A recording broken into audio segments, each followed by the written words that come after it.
The Odyssey is a tale about the great warrior Odysseus and his perils, trials, and tribulations he experienced due to his Hebrews.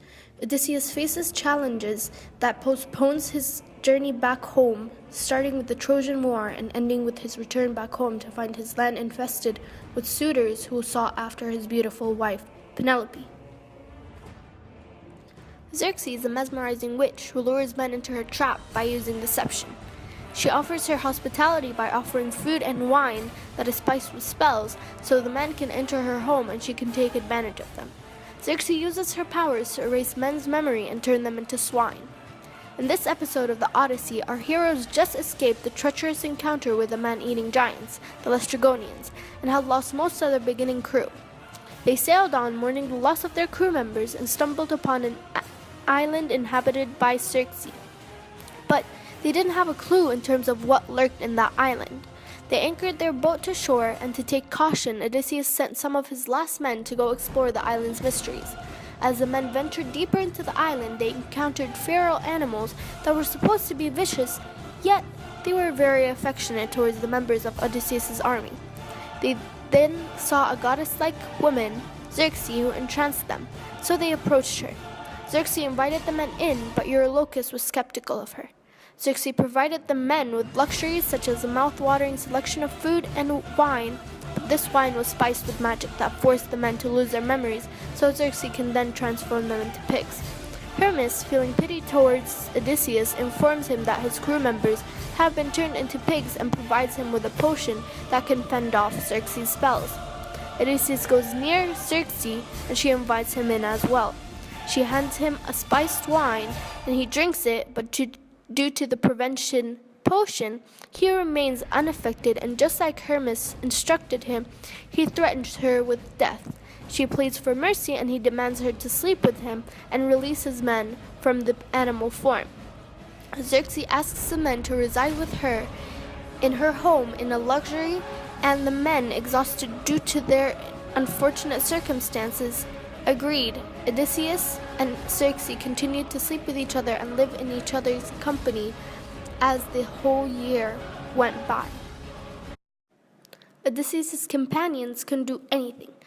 They didn't know who they were, nor did they remember where they were from. Without memory, one cannot remember their true selves. They cannot learn new information because they will end up forgetting. So what's the purpose of life when one cannot learn anything? The information is taken in with images, sounds, or by writing. The information is changed so it can be stored in the brain. The memories are not stored in only one part of the brain, but everywhere in the brain. So the memories are tied together, so when one loses memories, they lose everything. Trying to remember a certain thing involves parts of the brain that create, store, and recall memories. Without memories, one cannot carry simple daily functions. Xerxes turns Odysseus' men into pigs after erasing their memories. That symbolizes that a person without their memories is not any different than an animal. Animals and humans vary from thoughts to actions. Humans have more advanced ways of thinking and can carry on more challenging tasks. When one loses memory, they cannot live like a regular human. They may start acting more like an animal. The normal way of living as a human becomes unknown to them. The movie Still Alice is about a woman named Alice Howland who is a known linguistics professor that is happily married with 3 children. She started forgetting things like words in a lecture and her way back home from a jog, and even the fact that her mother and sister passed away in a car accident. She then goes to a doctor and is diagnosed with Alzheimer's. She went from forgetting simple words to forgetting her daughter's names, then forgetting rooms such as the bathroom and in a small house, and finally forgetting how to speak. Alzheimer's is an irreversible disease that destroys the functions of the brain, causes memory loss, and makes the functions of daily life very difficult. The human body may shut down from the lack of connection to the brain. People are usually diagnosed with Alzheimer's in mid to late 60s. However, Alice was in early 50s. The brain tissues shrink because of the lack of neurons.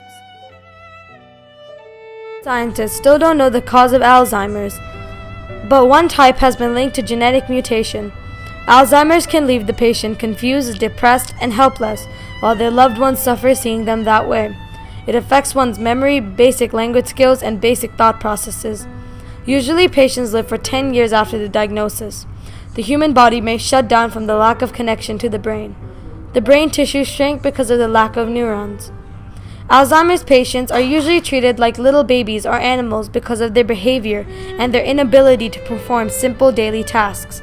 For example, patients lose memory, basic language skills, speaking, and basic thought processes. For example, Alice forgets where the bathroom was located in her home and ended up urinating on herself. Her husband took care of her when that happened, treating her like a baby. In the Odyssey by Homer, the people of Odysseus' crew fell for Circe's trap due to their memory loss because they were no longer themselves or human. They had no power over themselves anymore due to their lack of them not having any memory, so Circe could very effectively turn them into swine.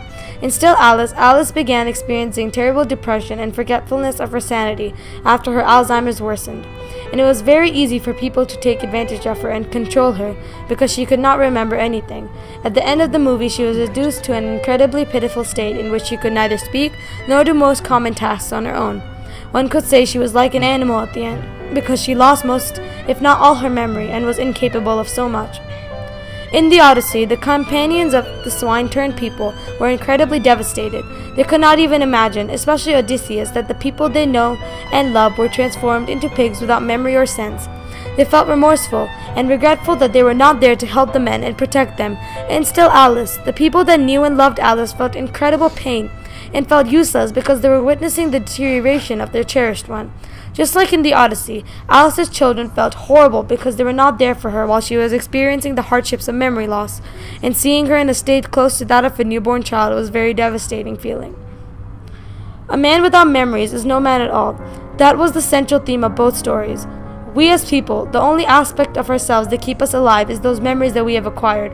Our memories tell our legacy, so others can carry it, and we can carry it proudly until the day we are buried into the ground.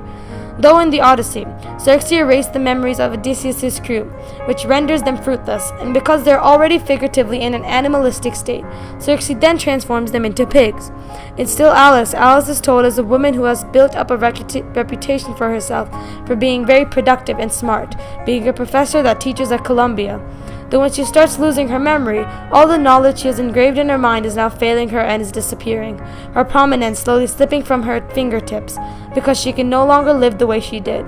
She can't even remember what she did, so her not even being alive would not make a very big difference. Memories are a crucial part of who we are. We are nothing but memories. Our whole essence is memories. You could say that we are built off of memories. We should cherish every moment we get, every single second, to rack up our memory count and our being, because that is what makes us part of humanity. This is what makes us human. A world without memories is a world that is nothing, purely nothing.